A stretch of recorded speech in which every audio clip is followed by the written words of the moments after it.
اللہ اکبر اللہ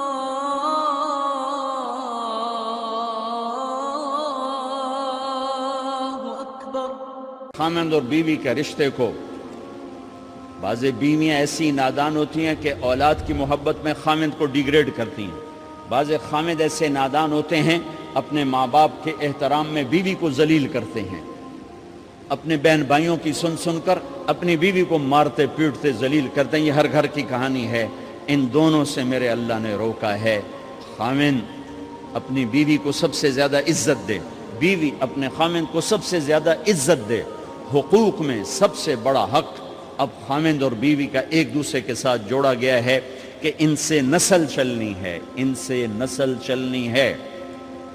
آپ حیران ہوں گے، بیوی کے ذمہ خامند کی روٹی پکانا شریعت نے نہیں لگایا، تو خامند کے ماں پیو کی روٹی کیسے ذمہ ہوگی؟ خامند کے بہن بھائیوں کی روٹی کیسے ذمہ ہوگی؟ کتنی بہنوں نے گھر اجاڑ دیے بھائیوں کے، کتنے ساس سسر نے اپنے بیٹے کے گھر اجاڑ دیے۔ یہ چاروں طرف پھیلی ہوئی کہانیاں بتا رہا ہوں، کوئی خواب نہیں سنا رہا ہوں، کوئی باہر کی زندگی نہیں بتا رہا ہوں کہ جوائنٹ فیملی سسٹم بہت اچھا ہے اگر شریعت کا پتہ ہو، اور بہت برا ہے اگر شریعت کا پتہ نہ ہو۔ چڑا چڑی بھی اکٹھے ہوتے ہیں تو گھونسلہ الگ بناتے ہیں کہ ساس سورا کے دائیں سرتے نہ آ پاوے۔ شریعت نے یہ عورت آنے والی لڑکی کا حق رکھا ہے کہ اگر خامند کے پاس طاقت ہے تو اس کو الگ گھر دے، اگر وہ ڈیمانڈ کرے کہ آپ مجھے الگ گھر لے کر دیں تو یہ ماں باپ کی نافرمانی نہیں، یہ حق تلفی نہیں، اس آنے والی کا حق ہے کہ اس نے تیری نسل کو سنبھالنا ہے۔ اگر یہ ساس کے بھی سنیں، سسر کے بھی سنیں، نندوں کے بھی سنیں، دیور کے بھی سنیں، پھر تیرے بھی سنیں، تو یہ تو پاگل ہے، یہ بچے کہاں سے پالے گی؟ یہ بچوں کی تربیت کب کرے گی؟ یہ تو دن کو روئے گی کہ ساسا آکھے، رات کو روئے گی سو رہے آکھے، اگلے دن آکھے گی میں نے تو تیری بہن آکھے ہے۔ تو اس کو تو بچے پالنے کا وقت نہیں۔ ہماری نسل کیوں برباد ہو گئی کہ ماؤں نے اپنی ڈیوٹی چھوڑ دی ہے۔ 3 سال کا بچہ سکول میں ڈالنے بلا سکول والوں کیڑی فکر ہے، انہوں نے پیسے لے کے انہوں کھڈاونا۔ میرے نبی نے کہا 7 سال تک تو نماز بھی نہ کہو، گلے سے لگا کے رکھو۔ 7 سال تک نماز بھی نہ کہو، بس اس کو قریب کرو قریب کرو قریب کرو، 10 سال میں جا کے نماز کہو۔ 3 سال کے بچے کو ڈالتے ہیں سکولوں میں، اس کے لاشعور میں ماں باپ سے نفرت پیدا ہو جاتی ہے۔ یہ میری اب بیتی ہے، اللہ نے مجھے تبلیغ میں لگا دیا تو شریعت پڑھنے کے بعد اللہ نے میرا سر جھکا دیا، ورنہ میں تو بالکل باغی ہوتا۔ تو میرے نبی فرما رہے ہیں 7 سال تک نماز بھی نہ کہو، بس سینے سے لگا کے رکھو تاکہ تمہاری صفات منتقل ہوں اور تمہاری محبت ان کے اندر منتقل ہو۔ تو جب بیوی پر پورے گھر کا بوجھ پڑ گیا تو وہ اپنے بچوں کو کب پالے گی اور بچوں کی کب وہ تربیت کرے گی؟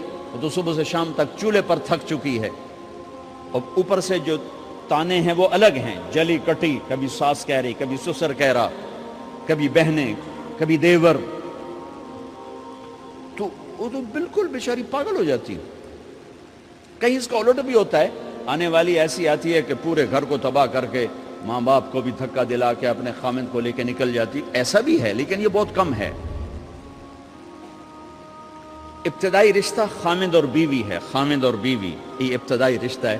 اللہ نے آدم کو بنایا اور حوا کو ساتھ بیوی بنایا، اولاد بعد میں دی۔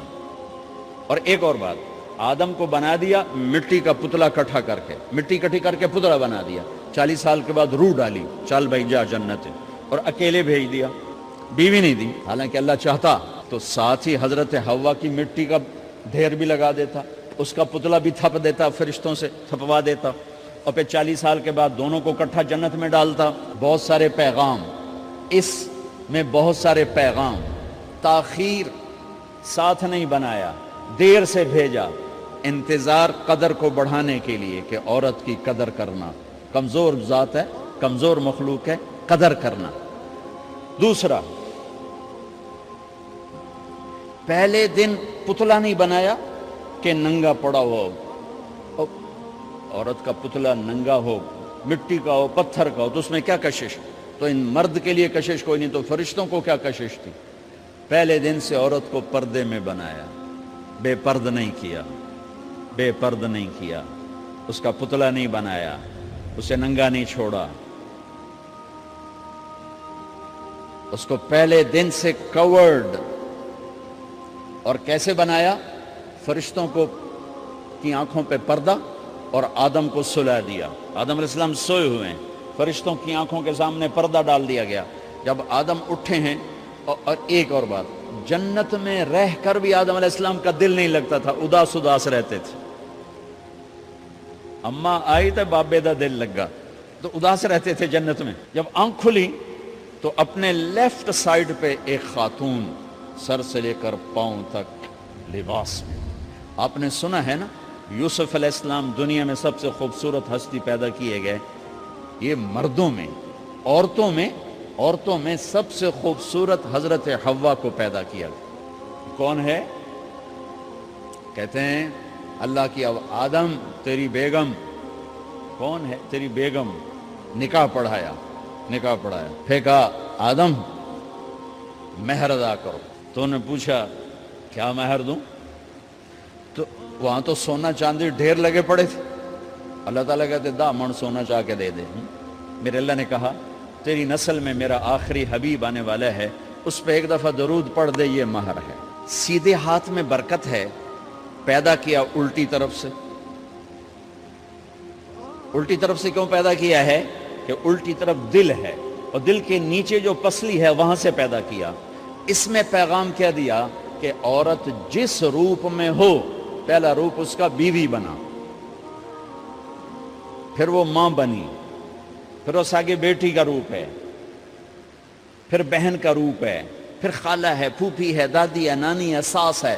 جس روپ میں بھی عورت ہے اس کو دل کے قریب جگہ دو. یہ دل کے نیچے سے پیدا کرنے میں یہ پیغام دیا گیا ہے. اسے ذلیل نہ کرو، اسے خوار نہ کرو، اسے بے عزت نہ کرو، اس پر شدت نہ کرو. تو پہلا بنیادی رشتہ خامند اور بیوی ہے، اور آخری رشتہ بھی خامند اور بیوی ہے.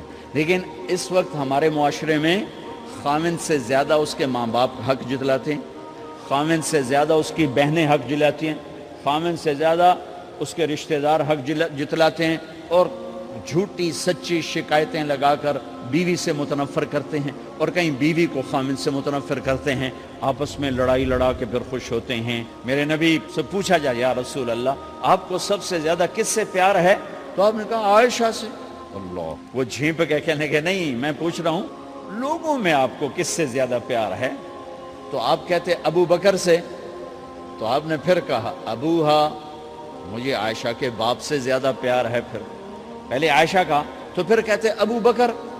تو آپ نے کہا نہیں، ابوہا، مجھے عائشہ کے باپ سے سب سے زیادہ پیار ہے. یہ آپ کو میسج دیا ہے کہ گھر کی زندگی کیسے ہوتی ہے. کوئی عشق نہیں چڑھا ہوا تھا، میسج دینا. ہم عائشہ چھوٹی عمر کی تھیں، ان کو آٹا گوندھ کے دیتے تھے، آٹا گوندھ کے دیتے تھے. پھر جب ان کو آٹا گوندھنا آ گیا پھر چھوڑ دیا. پھر ان کو سامنے بٹھا کر لقمے پر سامنے بٹھا کر لقمے بنا کے کھلاتے تھے. پھر ہم عائشہ رضی اللہ تعالیٰ عنہ کوئی گوشت کا ٹکڑا، وہاں بڑے بڑے گوشت کے ٹکڑے پکائے جاتے تھے، تو کوئی گوشت کا ٹکڑا اٹھایا اور ایسے 2-4 جگہ سے نوچا اور پھر رکھ دیا. سارا کھایا نہیں جاتا تھا، تو اللہ کے نبی اسی کو اٹھاتے اور حضرت عائشہ کو دکھا کر، جہاں سے حضرت عائشہ نے نوچا ہوتا تھا وہاں سے یوں کاٹ کے دکھاتے تھے. پھر حضرت عائشہ رضی اللہ تعالیٰ نے گلاس اٹھایا پانی پینے کے لیے، جہاں ہونٹ لگائے تو پہ گلاس رکھ دیا. بڑے بڑے گلاس ہوتے تھے، تو حضرت ہمارے نبی اٹھاتے تھے، جہاں عائشہ کے ہونٹ لگے ہوتے تھے وہاں ہونٹ لگا کے پانی پیتے تھے. یہ آپ کو سکھانے کے لیے ہے. اپنے گھر والوں کے ساتھ بیٹھ کے کھانا کھاتے.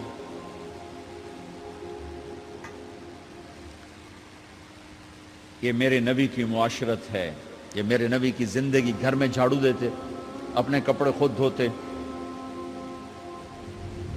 کوئی چیزیں بکھری پڑی ہوتی تو بیوی کو نہیں ڈانٹتے، خود اٹھ کے سیٹ کر کے رکھ دیتے.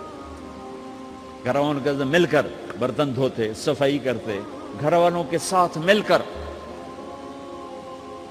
یہ میرے نبی کی ایک خوبصورت زندگی ہے. بھائیوں بہنوں، ہم بھلا چکے ہیں. بیوی کے لیے خامند کو سب سے بڑا حقدار. بعض لڑکیاں ایسی نادانی کرتی ہیں کہ شادی کے بعد بھی اپنے ماں باپ کی آنکھ کو دیکھ کے چلتی ہیں. شادی کے بعد سب سے بڑا حق خامند کا ہے. شادی کے بعد سب سے بڑا حق خامند کا ہے. ماں باپ پیچھے چلے جاتے ہیں, بہن بھائی پیچھے چلے جاتے ہیں, لیکن یہ نادانیاں بھی دیکھنے کو ملتی ہیں کہ شادی کے بعد بھی ماں باپ اپنی بچی کو اپنے قابو میں رکھنے کی ترتیبیں سوچتے ہیں تو وہ بھی اپنی بچی کا گھر برباد کر دیتے ہیں. میرے نبی سے پوچھا گیا یا رسول اللہ عورت پر سب سے زیادہ کس کا حق ہے؟ تو آپ نے فرمایا اس کے خامند. ایک خاتون ہے, یا رسول اللہ میری شادی ہو رہی ہے تو میرے اوپر میرے خامند کا کیا حق ہے؟ تو آپ نے ارشاد فرمایا تیرے خامند کے جسم پر زخم ہو, زخموں میں پیپ پڑ جائے اور تو اپنی زبان سے چاٹ چاٹ کے زخم صاف کرے تو تو نے اپنے خامند کا حق ادا نہیں کیا. خامند کو سمجھایا کہ سب سے بہترین مسلمان وہ ہے جو بیوی سے اچھا سلوک کرتا ہے, اور میرا سب سے اچھا سلوک ہے اپنی بیویوں کے ساتھ. یعنی قاب قوسین او ادنا آپ کا مقام ہے, اللہ پاک کا دیدار اپنی آنکھوں سے کیا ہوا ہے, اور آپ ہمیں معاشرت سکھا رہے ہیں کہ ایک جہاد کے سفر سے واپس آ رہے ہیں, ہم عائشہ ساتھ ہیں. تو آپ نے صحابہ سے کہا بھئی آگے چلے جاؤ, وہ سارے آگے چلے گئے. جب سارے نظروں سے غائب ہو گئے تو آپ نے کہا عائشہ دوڑ لگاؤ گی میرے ساتھ؟ عائشہ نے نہیں کہا, میرے نبی نے کہا دوڑ لگاؤ گی؟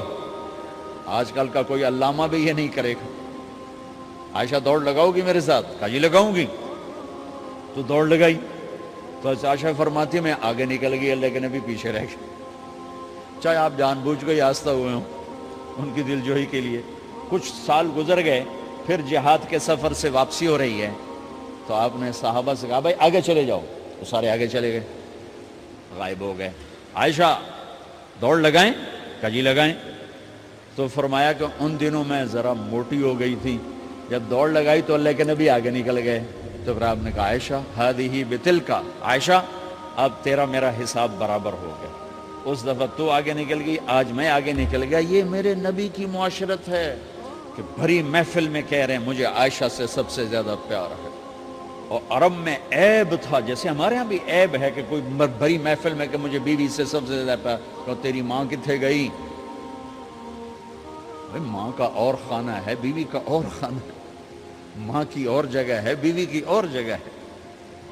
تو میں آپ سب سے کہتا ہوں ماں باپ کی وجہ سے بیویوں پہ زیادتی نہ کرو, بیوی کی وجہ سے ماں باپ پہ زیادتی نہ کرو. لا